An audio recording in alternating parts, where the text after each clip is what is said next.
કરીએ તો રાજપૂત સમાજ પદ પર ચર્ચાસ્પદ નિવેદન બાદ પરસોત્તમ રૂપાલાની પ્રતિક્રિયા સામે આવી છે। રાજા રજવાડા અંગે પરસોત્તમ રૂપાલા નિવેદનને લઈને વિવાદ થયો છે। વિવાદ બાદ પરસોત્તમ રૂપાલાએ માફી માંગી હતી। મારા પ્રવચનથી કોઈની લાગણી દુભાઈ હોય તો માફી માંગુ છું તેવું તેમણે કહ્યું હતું। રાજકોટમાં એક કાર્યક્રમમાં મેં ભાષણ કર્યું હતું। ભાષણનો વીડિયો વાયરલ થયો હતો તો આગેવાનોએ મારા નિવેદન સામે રોષ વ્યક્ત કર્યો હતો। મારો આશય વિધર્મીઓ દ્વારા સંસ્કૃતિ પર થયેલા અત્યાચારનું નિરૂપણ કરવાનો હતો।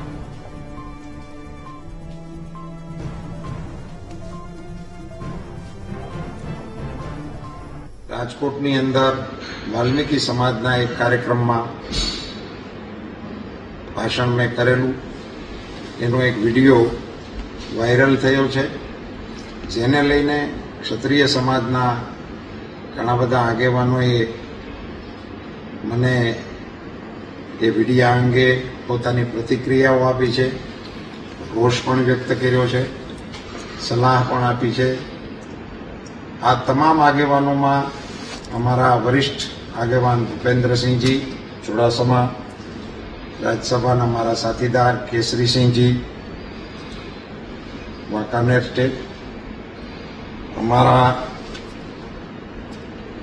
માનદાતાસિંહજી રાજકોટથી, પૃથ્વીસિંહ જેઠવા ઘુમલીથી, તેજપાલસિંહ સરવૈયા ભાવનગરથી, અર્જુનસિંહ વાળા જસદણથી અને હમણાં મનદીપસિંહજી પાલીતાણાથી બોલતા હતા।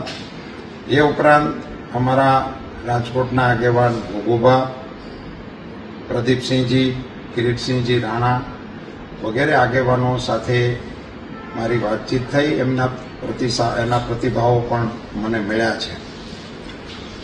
ક્ષત્રિય સમાજ અને રાજવી પરિવાર અંગેના મારા ઉલ્લેખને કારણે તેઓએ પોતાની નારાજગી અને રોષ વ્યક્ત કરેલો। મેં જે વાત કરતો હતો એમાં મારો આશય માત્ર વિધર્મીઓ દ્વારા આપણી સંસ્કૃતિ ઉપર અને આપણા દેશ ઉપર થયેલા જુલ્મોનું નિરૂપણ કરવાનો હતો। સહેજ પણ રાજવી પરિવાર કે ક્ષત્રિયોને નીચા દેખાડવાનો મારો કોઈ આશય કે ઈરાદો ત્યારેય નહોતો, અત્યારેય ન હોય અને ભવિષ્યમાં પણ ના હોઈ શકે।